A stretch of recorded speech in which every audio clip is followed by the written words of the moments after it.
온 세상이 고요하게 잠든 이른 새벽, 굳게 닫힌 무덤을 열고 예수께서 부활하셨습니다. 이 부활하신 주님은 온 세상과 인류에게 새 희망을 주셨고 기쁨을 주셨습니다. 기독교 역사에 새로운 장을 여는 축복의 아침이 되었습니다. 세상 많은 사람들이 죽으면은 이제 이 세상은 다 끝이로구나, 끝나는 것이로구나, 그렇게 생각했습니다. 그러나 주님의 부활은 이런 인간 생각에 완벽한 종지부를 찍었습니다. 예수님의 부활은 이 세상의 모든 이치를 완전히 바꾸어 놓는 일대 변혁의 사건입니다. 그래서 신학자들은 하나같이 이렇게 말합니다. 예수님의 부활은 복음의 본질이고 기독교의 진수라고 말합니다. 그렇기 때문에 기독교는 부활로부터 다시금 시작된다고 말합니다. 신약 성경에도 부활이라는 말이 40여 회나 반복돼서 사용되고 있습니다. 오늘 말씀도 보면은 한마디로 부활이 없다면은 우리의 모든 인생이 이 생으로서 끝을 맺는다고 하면은 이 세상에서 가장 불쌍한 자들이 곧 우리 예수 믿는 자들이라고 말하고 있습니다. 예수님의 부활은 인간 사회에 새로운 변혁을 가져왔습니다. 어떤 변혁입니까? 그 첫째는 부활은 죽음이 무엇인가 하는 것을 우리로 하여금 다시 생각하게 만들었습니다. 우리가 예수 믿기 전 죽음은 곧 인생의 끝이라고 생각했습니다. 죽음은 무서운 것이고 슬픈 것이고 많은 사람들이 그래서 탄식하고 울며 불며 야단입니다. 그래서 옛날 선조들은 어떻게 했습니까? 부모님이 돌아가시면은 그 슬픔을 또 자신들이 마치 죄를 지은 것처럼 하늘을 우러러보지 못한다고 해서 삿갓을 쓰고 3년씩 무덤 앞에 운막을 지어놓고 그 무덤을 지켰습니다. 그래서 이것을 조금이라도 위로하려고 하고 위로받으려고 했어요. 꽃을 사다 장식하고 사람들이 밤을 새워서 북적이면서 상주들을 위로했습니다. 객지에서 죽으면은 고향에는 시신도 들어오지 못했어요. 왜 그런지 아십니까? 그들이 들어오면은 마치 우리 동네에 재앙이 들어오는 것처럼 생각을 했습니다.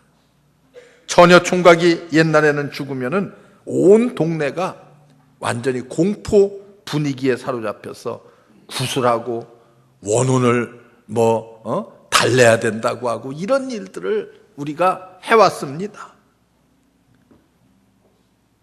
처녀 총각이 죽으면은요, 상여를 맬 사람도 아무도 없습니다. 그래서 저도 상여를 참 많이 맸어요. 그럴 때는 누가 상여를 매요? 예수 믿는 사람밖에 상여를 맬 사람이 없어요. 부정탄다고 해서 아무도 상여를 맺지 않아요. 그렇게 슬픔과 아픔이 죽음과 함께 동반되어 왔습니다. 그런데 우리 예수님께서 부활하심으로 말미암아서 이런 죽음의 공포로부터 완전히 벗어났습니다. 그리스도인의 죽음은 찬송이 있고 감사가 있습니다. 그래서 우리는 장례식 찬송에 어떤 찬송을 불러요? 영광일세, 영광일세, 내가 누릴 영광일세, 이런 찬송을 부릅니다. 상상도 못할 기쁨의 찬송을 우리는 어떻게 해요? 당당하게 부를 수가 있습니다. 왜? 죽음이 마지막이 아니기 때문에. 우리는 죽음을 기쁨으로 받아들입니다. 때로는 죽음을 축복으로 생각합니다. 그리스도인의 죽음, 임종, 많은 사람들의 죽음과 임종을 제가 제 눈으로 보고 또 이렇게 함께 눈을 감기게 했습니다. 정말 평안한 가운데, 기쁨 가운데 죽는 그들의 모습, 천국을 소망하면서 죽는 그 아름다운 모습들이 지금도 눈에 선합니다. 부활을 믿는 성도들은 그렇습니다. 우리는 이화여대 초대 총장을 지낸 김한란 박사는 그가 죽음을 눈앞에 놓고 이런 유언을 했습니다. 내가 죽으면은 절대로 장송곡 같은 찬송을 부르지 말아라.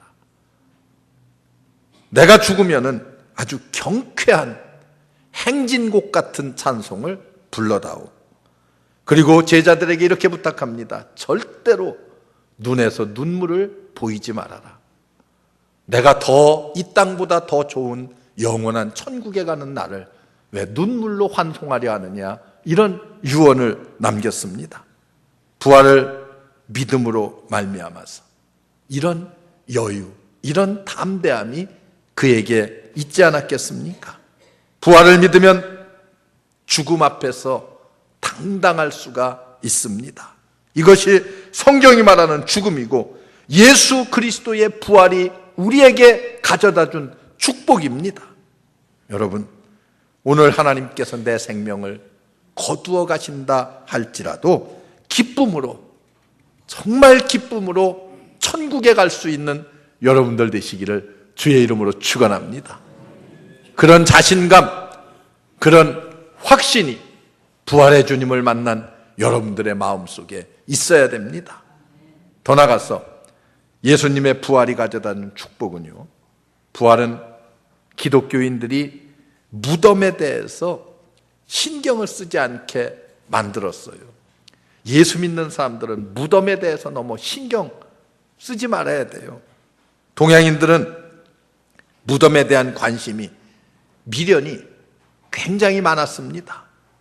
옛날에 왕릉들을 보세요. 저 경주 같은데, 저 서울 근교 같은 데 가서 보면 왕릉들을 얼마나 봉분을 크게 만들었습니까? 오늘날도 무덤을 영원한 안식처라, 집이라 생각하면서 크게 화려하게 만드는 사람들이 없지 않아 많이 있습니다. 옛날에 피라미드를 한번 보세요.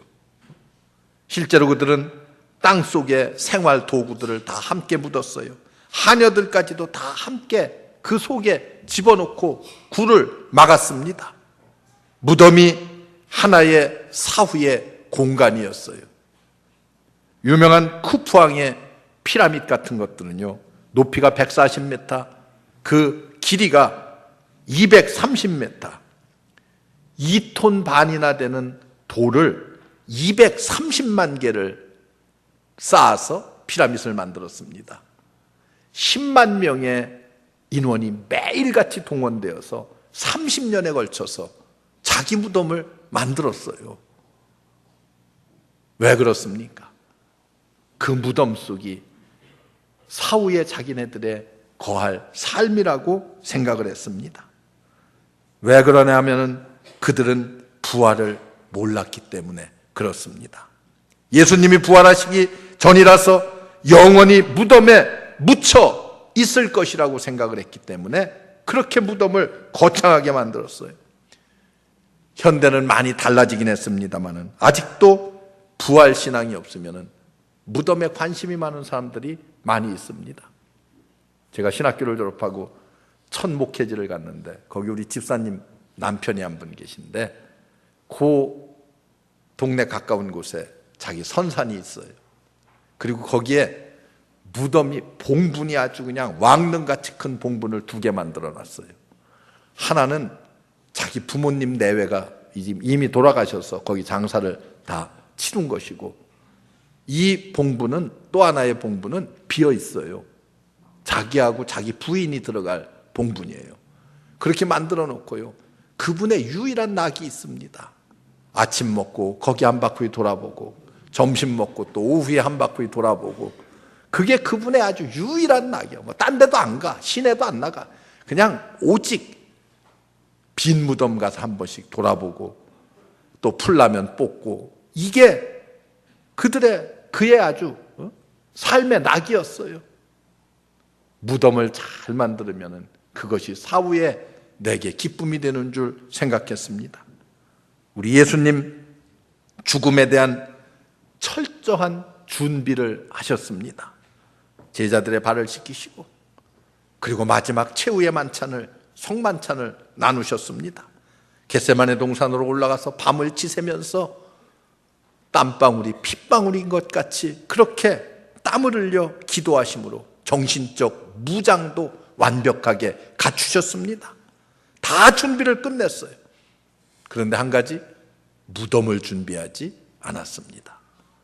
유대인들의 관습은요, 미리 무덤을 다 준비하는 거예요. 돌무덤을 딱 만들어 놓고 내가 죽으면 그곳에 안치될 것이라고 생각하고 무덤을 만드는데, 우리 예수님은 무덤을 준비하지 않았습니다. 다른 것은 다 준비했는데 왜 그래요? 부활을 염두에 두셨기 때문에 그렇습니다. 그저 3일 동안 아리마대 사람 요셉의 무덤을 잠깐 빌렸었어요. 요셉은 부자요, 예수를 믿는 자였기 때문에, 또 유대인의 관원이었어요. 그렇기 때문에 무덤을 아주 잘 만들어 놨어요, 돌무덤을. 그런데 그 무덤을 잠시 빌려 쓰셨습니다. 부활할 사람에게 무덤이라고 하는 것은 사실 의미가 없습니다. 예수님의 부활은 이 무덤의 의미를 완전히 뒤바꾸어 놓으셨습니다. 여러분, 그렇기 때문에 무덤에 너무 신경 쓰지 마시기 바랍니다. 부모님 무덤 너무 신경 쓰지 마셔요. 저는 그래요. 부모님의 무덤 신경 쓰지 마시고 살아계실 때 전화도 좀 자주 하고 자주 찾아뵙고, 고깃근이라도 사서 한 번씩 문안하고, 이런 걸 좀 잘해야지 그게 효도지. 살아계실 때는 그냥 나몰라라 했다가 돌아가시면은 그냥 누구한테 보이려고 그러는지 장례식을 거창하게 그냥. 장례식은요, 보면은 대부분 사람들이 다 거창하게 해요. 돌아가신 사람은 알지도 못하는데 왜 이렇게 거창하게 하는지 모르겠어요. 왜 그렇습니까? 다른 사람들에게 보이려고 그래요. 그게 중요한 것이 아니잖아요. 그게 중요한 것이 아니에요. 살아계실 때 찾아뵙고, 살아계실 때 예수 믿고 구원받고 영생의 축복을 누리면 그보다 더 기쁨이 어디 있겠습니까? 그렇기 때문에 예수님의 부활은 우리에게 장차 있을 영생의 소망을 주셨습니다.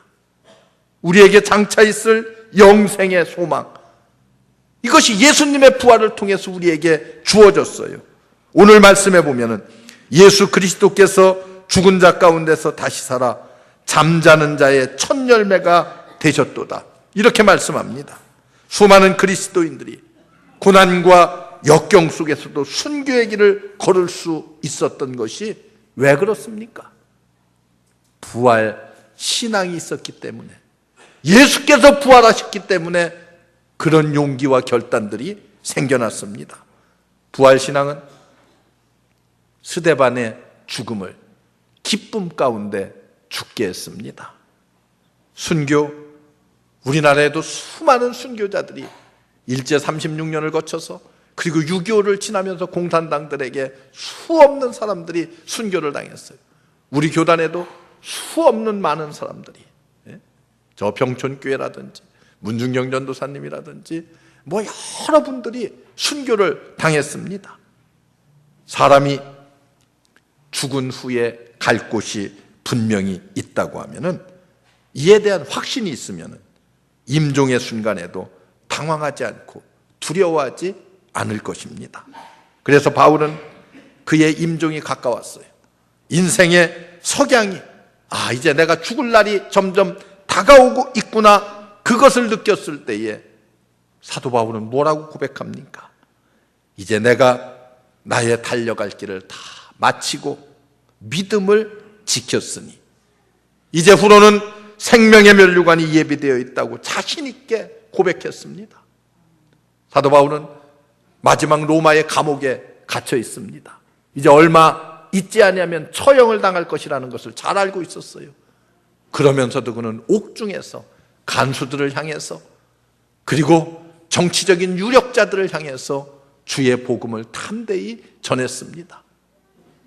그리고 사도 바울은 마지막 로마의 한 변두리에서 목을 이렇게 땅을 보고 있게 하고 단칼에 목을 쳐서 죽었다고 하는 그런 순교의 일화입니다. 그래서 지금도 사도 바울이 순교한 고장소에다가 교회를 짓고 사도 바울의 순교 기념교회라고 로마에 가면은 여러분들이 볼 수가 있습니다.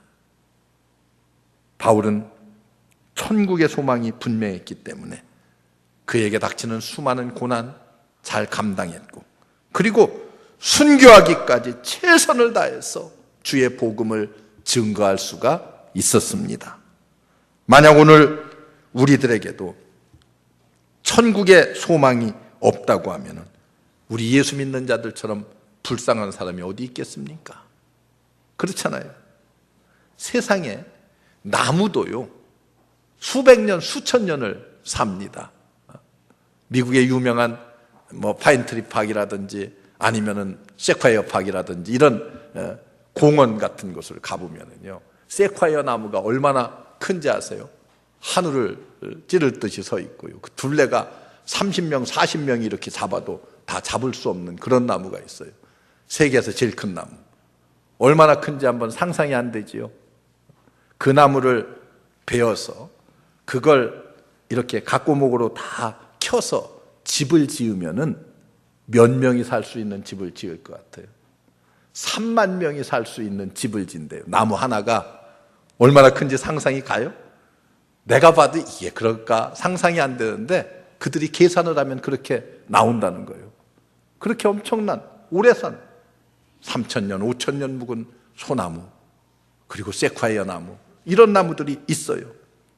거북이도요 1,000년을 산다고 그래요. 사람은 어떻습니까? 만물의 영장이라고 하는 인간은 고작 살아봤자 70년, 80년, 그저 오래 살았다고 하면 100여 년. 인간은 그렇게뿐이 살 수가 없어요. 그리고 흙으로 돌아가는 것으로 만약에 끝을 맺는다고 하면은 얼마나 비참합니까? 이 땅에 와서 어떤 사람들은 지극스럽게 고생만 하다가 죽을 수도 있습니다. 그래서 사도 바울도 오늘 말씀에서 이렇게 말해요.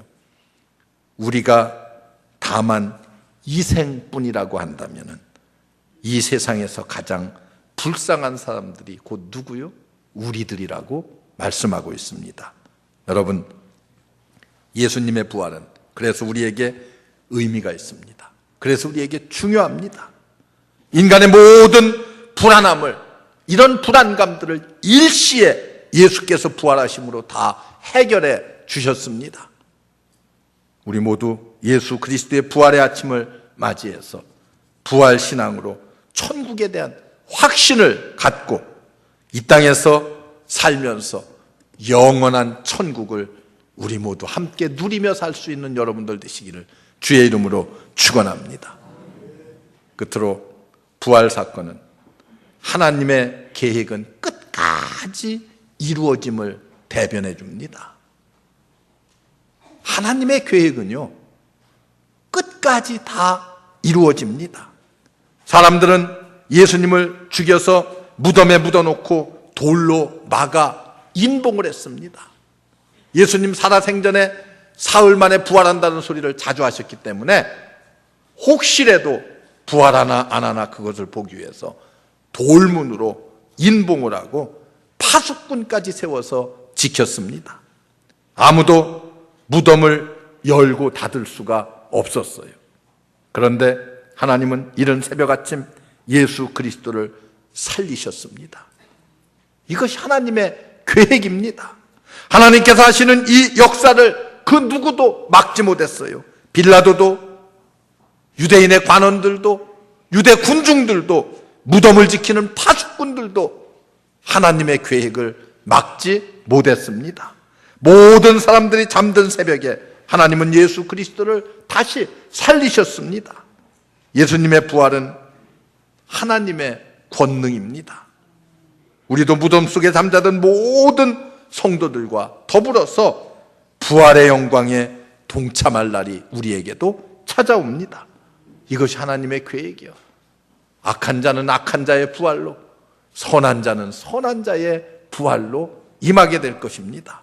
누구도 우리 주 예수 그리스도 이 땅에 다시 강림하실 그날에 무덤에 누워있을 자가 한 사람도 없습니다. 그래서 우리 그리스도인들이 부활신앙만 분명하다고 하면은 이 세상에서 두려울 것이 전혀 없습니다. 죽음이 두렵지 않으면 뭐가 두렵겠습니까? 어떤 주일학생이 나한테 그렇게 물어요. 목사님, 이 세상에서 제일 무서운 자가 누군지 아십니까? 나보고 그래. 내가 미처 대답을 못했어요. 그랬더니 죽기 살기로 대드는 자가 제일 무서운 거예요.